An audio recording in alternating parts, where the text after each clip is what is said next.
أسعد الله أوقاتكم كل خير.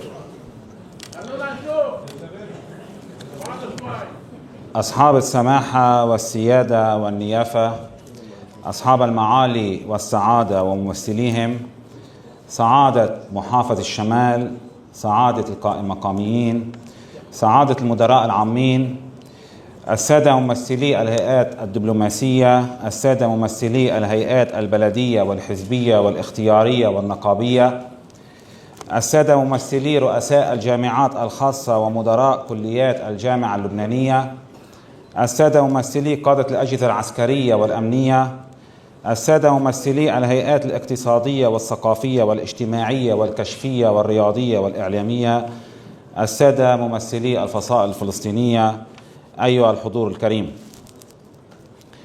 يسرني أن أرحب بكم جميعا في افتتاح معرض الكتاب السنوي 52 في الرابطة الثقافية في طرابلس.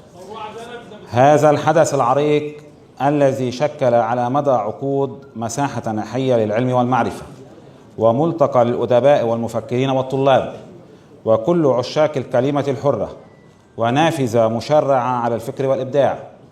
أيها الأخوة الأعزاء، نلتقي اليوم في ظرف استثنائي تمر به بلادنا، حيث يواجه لبنان تحديات جساما نتيجة العدوان المستمر وما يخلفه من دمار ومعاناة إنسانية قاسية تطال أبناء شعبنا ومقدرات وطننا.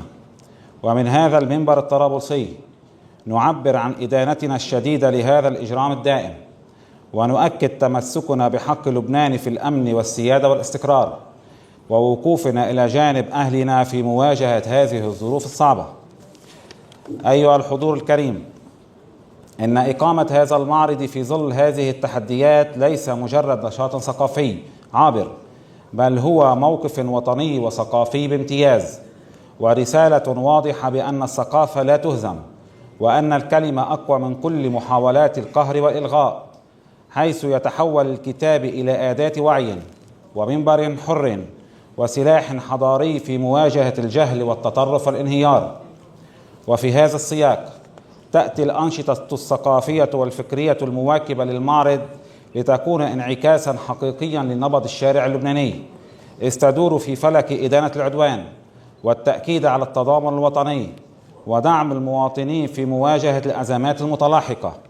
كما تسعى هذه الفعاليات إلى محاكاة الواقع بكل تفاصيله من خلال تسليط الضوء على معاناة الناس اليومية والتحديات التي يواجهونها على الصعد الاجتماعية والاقتصادية والسياسية، وفتح مساحة للحوار المسؤول والبناء الذي يساهم في بلورة رؤى وحلول تخدم المجتمع.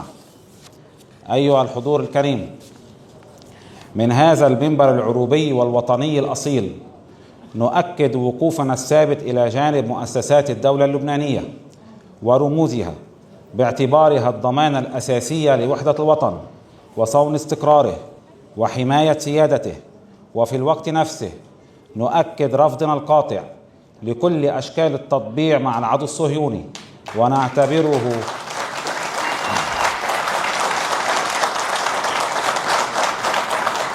ونعتبره خروجا عن ثوابتنا الوطنية والقومية والإنسانية والدينية والأخلاقية، وانحرافا عن مسار العدالة والحق. ونشدد على أن الثقافة الواعية والملتزمة تبقى في طليعة المواجهة الفكرية دفاعا عن القضايا العادلة، وفي مقدمتها القضية الفلسطينية. أيها الحضور العزيز، إن الرابطة الثقافية في طرابلس وهي تواصل مسيرتها تؤكد التزامها برسالتها الثقافية والوطنية والعربية، إيمانا منها بأن الثقافة ليست ترفا بل ضرورة ملحة، وأن الحفاظ على هذا الدور هو جزء لا يتجزأ من معركة الدفاع عن هوية لبنان الحضارية وعن دوره التاريخي كمنارة للفكر والتنوع والانفتاح. ولا يفوتنا في هذه المناسبة إلا أن نوجه تحية تقدير وامتنان لكل المشاركين والكتاب والمثقفين والداعمين الذين أصروا على الحضور والمساهمة والمشاركة رغم كل الظروف. كما نحيي أهلنا الصامدين الذين يثبتون يوما بعد يوم أن الإرادة الحية أقوى من كل الأزمات. ختاما، أهلا وسهلا بكم في معرض الكتاب السنوي، على أمل أن يبقى هذا الحدث مساحة نور وأمل ومنبرا للكلمة الحرة ومنطلقا نحو مستقبل أفضل. والسلام عليكم ورحمة الله وبركاته.